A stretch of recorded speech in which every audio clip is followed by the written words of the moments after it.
padat. Ada apa saja? Ada padat.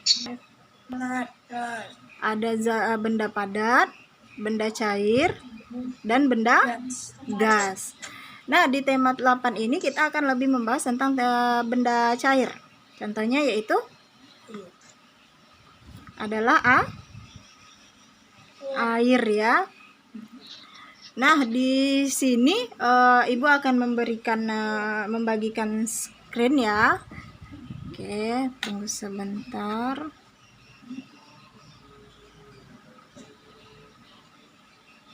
Kita akan belajar tentang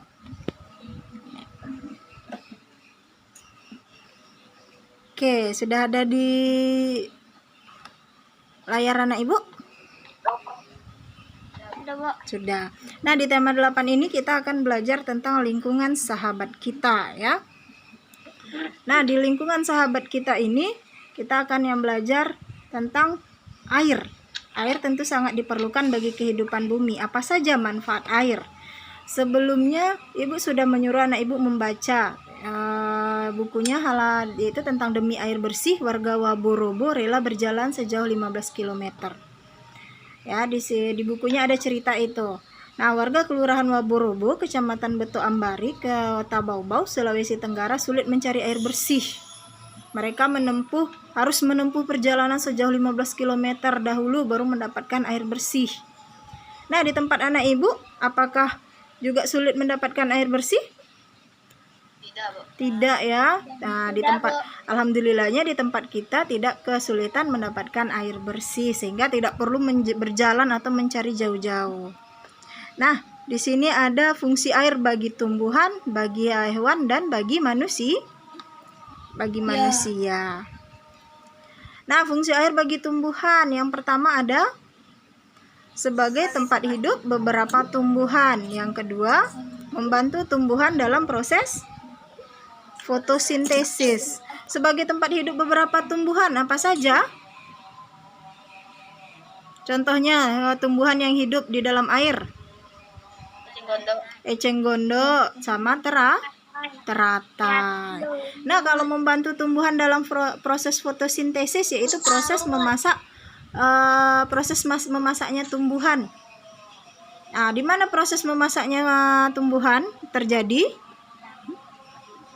Di daun ya, dengan membantuan sinar matahari. Kemudian ada fungsi air bagi hewan. Yang pertama ada sebagai tempat hidup beberapa hewan. Contohnya ada hewan, ada ikan, apalagi? Ada katak, buaya, kepiting, banyak dan lain sebagainya ya kan. Kemudian ada untuk minum dan untuk membersihkan diri. Nah, yang ketiga ada fungsi air bagi manusia. Yang pertama ada keperluan rumah tangga. Contohnya seperti apa ini? Mandi, memasak, dan mencuci. Kemudian ada keperluan umum, industri. Contohnya itu di pabrik. Perdagangan itu seperti contohnya ada depot air ya kan? Ada depot air, di mana-mana sudah ada depot air sebagai untuk perdagangan dan ada untuk pelayaran. Nah, di sini kita akan masuk ke peristiwa siklus air. Nah, di gambar anak Ibu dapat melihat ada laut, kemudian ada sinar matahari, ada awan, ya kan? Kemudian ini ada hujan. Dari hujan mengalir lagi kembali ke laut. Nah, peristiwa siklus air ini ada 3. Ada proses penguapan, pengendapan, dan pengembunan. Nah, dari gambar ini yang mana proses penguapan? Ini dia ya. Air laut atau air sungai itu menguap, membentuk awan-awan kecil. Dari awan-awan kecil inilah nanti awan-awan itulah tadi yang akan menampung. Dikarenakan sudah tidak tertampung lagi karena muatannya berat, akhirnya terjadi proses presipitasi atau pengendapan. Nah, ketika suhu udara turun, uap ini akan berubah menjadi titik-titik air yang disebut dengan proses kondensasi atau pengembunan. Nah, air hujan yang itulah air hujan tadi. Air hujan tadi itu akan jatuh ke tanah atau perairan. Air yang hujan yang akan jatuh ke tanah itu meresap lagi kembali menjadi air tanah yang bisa anak ibu temui dari seperti sumur. Ya, kalau air perairan itu akan kembali lagi dia ke sungai atau danau ataupun laut. Nah, proses siklus air ini akan terus berulang seperti hujan. Nah, hujan akan terus berulang kan? Ya. Nah,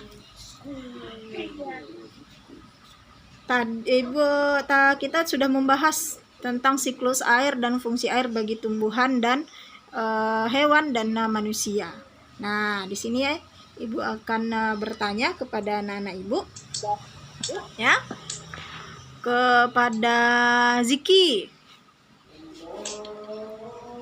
Ya, Ziki, tadi fungsi air bagi tumbuhan apa saja, Ziki?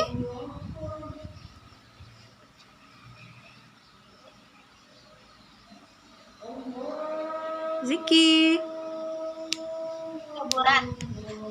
Ada apa saja? Prosesnya, fungsinya? Proses fungsi air terhadap tumbuhan ya. Itu yang pertama ada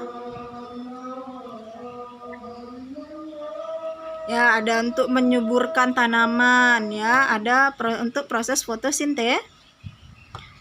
Nah, untuk Evelyn, coba sebutkan 3 proses siklus air. Apa saja?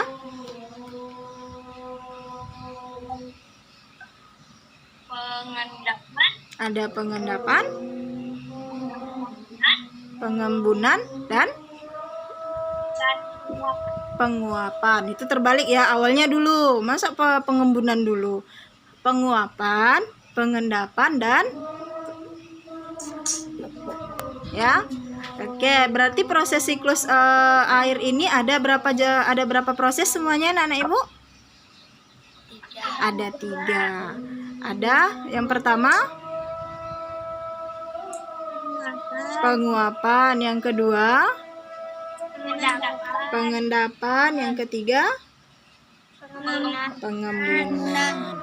Oke. Nah, cukup sekian